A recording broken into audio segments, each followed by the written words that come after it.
I'm the digital marketer at digital marketing coordinator at Chesapeake Bank, and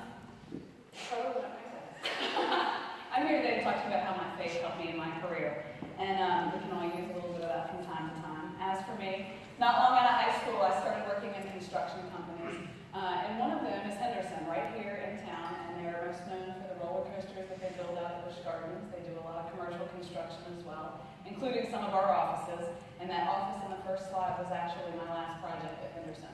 So during that time there, I had sort of plateaued in my career, and as fun as it was, I knew I wanted to do something different and had no idea what I wanted to be when I grew up. So I told God that I wanted to work closer to home, and I would apply to the Humane Society and for the county and a couple other places. And thanks to my friends at Chesapeake, they persuaded me to apply for them too. And whichever company offered me a job first, I would accept as His will for me. And sure enough, it was the bank that called to offer me a job. But what you don't know is I really didn't want them to be the one to call because I wasn't good at accounting. And they later found out that was true. So I tried to find a job, and they wouldn't accept no for an answer. And really, I remembered my earlier commitment, so I accepted the position. And it's not money we found, that is money I won as an award.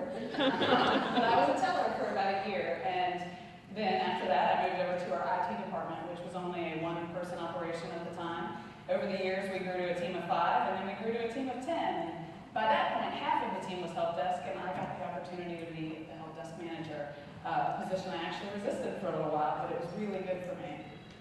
In that span of 14 years, though, everything in my life seemed to overlap in IT. In my personal life, the classes I took at work seemed to touch my personal life, and 2 of my supervisors were the best mentors that I ever had, and I met my best friend there. We became moms together. We started going to church together, and even in my personal life, I was stepping out in faith. I started a mom group and play dates just so I could have a social life, but it led to managing events and social media and handling church Facebook pages. And I even started painting rocks on the side, way before rock painting was cool. And I'll talk about that in a minute. But toward the end of my management position, I just started to feel this tension. I wasn't unhappy, but there was just a restlessness.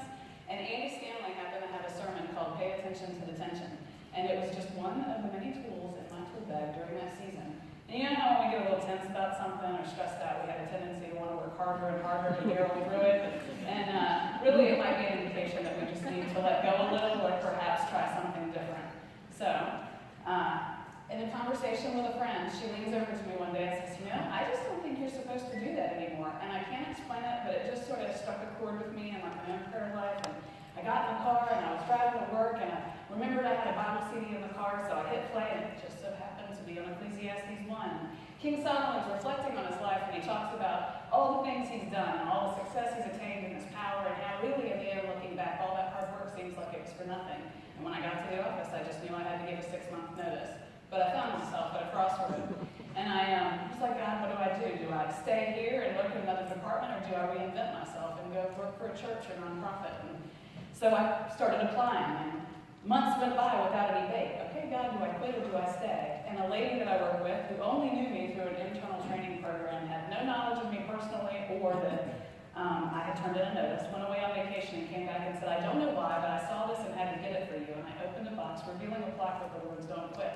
It was actually 5 months before anything came available, and IT offered to create a training position for me if I wanted to stay. And Paula finally coughed up the marketing job. And when she called to tell me about it, I actually looked at the job description and snubbed it a little and was like, I don't know if that's what I'm looking for, but I'll think about it.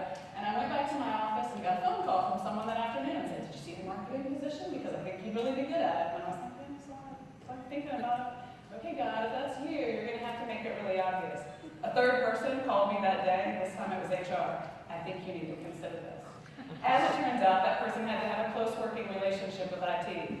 Couldn't get really any closer than me, and we had to have marketing presentation or more representation in the town I worked and lived in already. And that person needed social media experience, which I had developed just playing around on my side. As it turns out, that has been such an amazing change for me, and I love getting to see our organization from a completely different angle with fresh eyes. But the correlations don't stop there. Our ad agency started training Christian and I in design earlier this year, so that way we could do some ads in-house. What you don't know is that I started painting it for real in the fall, and I've had this dream for a while now about creating a greeting card line on the side. And it just so happens that InDesign is the best platform to use if you're going to make greeting cards. So that brings us to here, and if I was going to give you a takeaway, I would tell you that you should pay attention